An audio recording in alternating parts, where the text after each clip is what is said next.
Ողջույն։ ՔՊԱ-ականները գրոհի են անցել, թե բա ասում էիք գնալու է Թուրքիա հանձնի, բա ինչի չհանձնեց, տեսակ, որ սուտ էր։ Իսկ ով ասաց, որ չի հանձնել։ Իսկ դուք որտեղից գիտեք հանձնեց, թե չհանձնեց։ Այդ 22 թվականի հոկտեմբերի 6-ին, որ գնացել Արցախը Ադրբեջան էր ճանաչել, քանիստ էիք խաբար դրանից։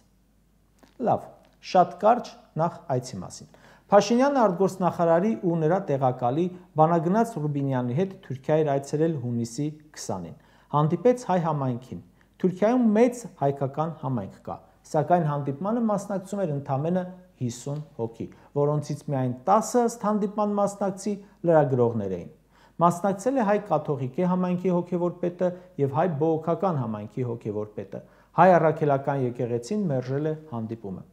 Նիկոլն ասել է, իրենք չեն եկել, ես կգնամ իրենց մոտ։ Գնացել է, փակ է եղել, այսինքն ու բնականաբար չեն ընդունել։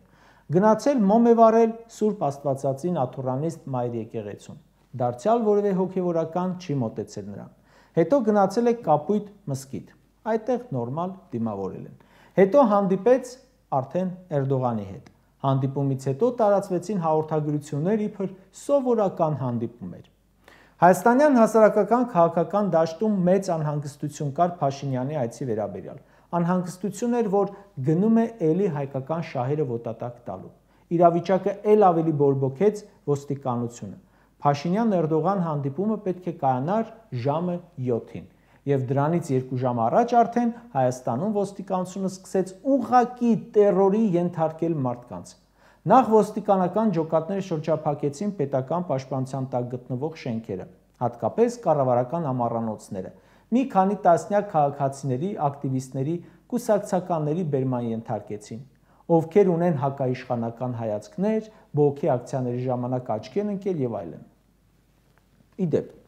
կարող ենք վստահ ասել, որ Նիկոլ Փաշինյանի ժողովրդավարության բաստիոնը նոր նվաճումներ ունի։ Եթե մինչ այս բերման էին ենթարկում բողոքի ակցիայի մասնակիցներին ակցիայի ժամանակ կամ դրանից հետո, ապա հիմա արդեն բերման են ենթարկում բողոքի ակցիայի մասին լուրերի ֆոնին, դեռ ոչինչ տեղի չունեցած, կամ որ ամենածիծաղելին է ակցիա չհայտարարված ժամանակ, ասենք որ փայլուն առաջընթաց է։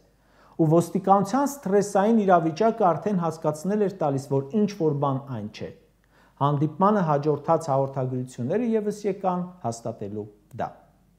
Հաղորդագրությունների մեջ թեև չկա գրված, բայց ով է վստահ, որ Նիկոլը ոչինչ չի զիջել։ Մեր շահերից հետ չի գնացել, չի դավաճանել։ Ինչ, պետք է ասել հանձնել եմ,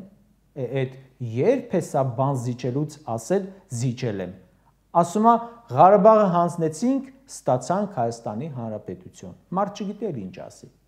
Հետևաբար կարող ենք վստահ լինել, որ այս նոր հանձնումների մասին շատ շուտով կլսենք։ Վերհիշենք էլի, Արցախը երբ է հանձնվել Ադրբեջանին 2022 թվականի հոկտեմբերի 6-ին Պրահայում։ Այդ հանդիպման վերջում, որին մասնակցում էին Նիկոլը, Ալիևը, Մակրոնը եւ Եվրոպական խորհրդի նախագահը, հայտարարվեց ընդամենը, թե ճանաչել են միմյանց տարածքային ամբողջականությունը։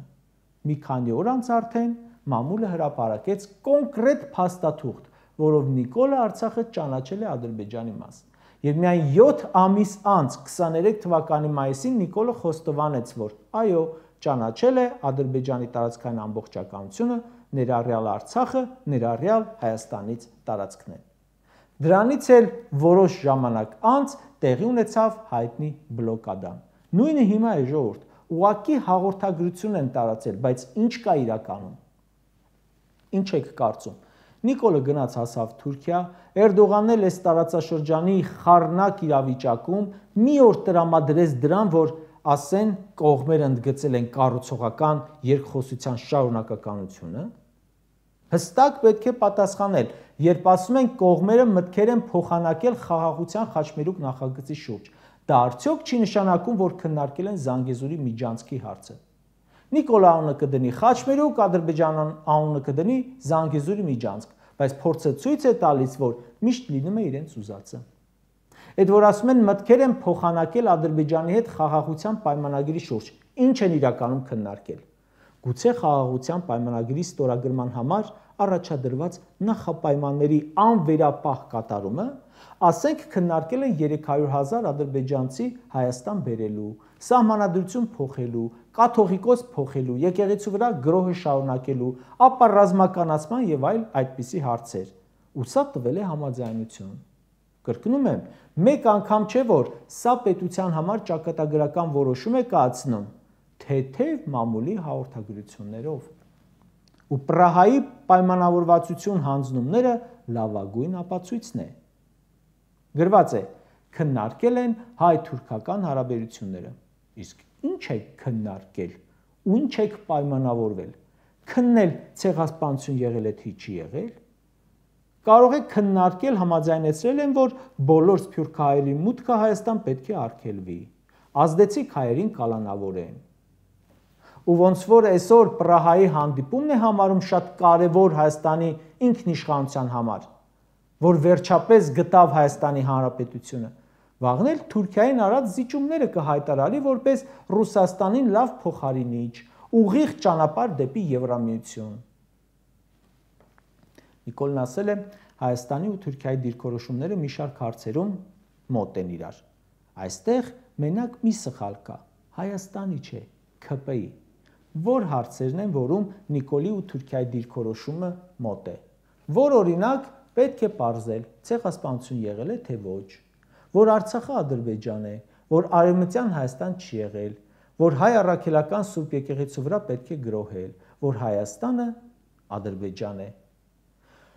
Մի տագնապալի ձևակերպում արդեն արել է։ Ասում է, ըստ էության մենք Թուրքիայի հետ հարաբերությունները սկսել ենք զրոյական կետից։ Այդ զրոյական կետը մի անգամ արդեն ողբերգություն է բերել Արցախում։ Հիմա էլ Թուրքիայի հետ է զրոյական կետից սկսում։ Զրոյական կետը ո՞րն է։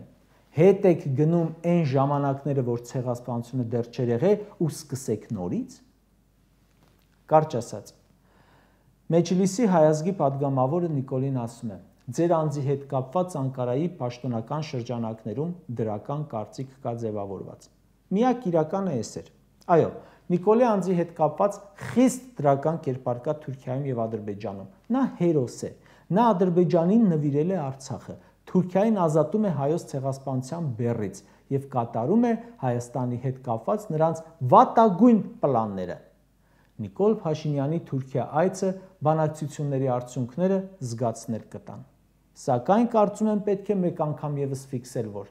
որքան էլ անհրաժեշտ լինի հարաբերությունների կարգավորումը Թուրքիայի հետ, միևնույն է, դու լեգիտիմ բանակցող չես, ու այն մարդը չես, որ կարող է ներկայացնել հայ ժողովրդի շահերը։ Քեզ հետ բանակցողներն էլ վստահաբար գիտեն այդ մասին։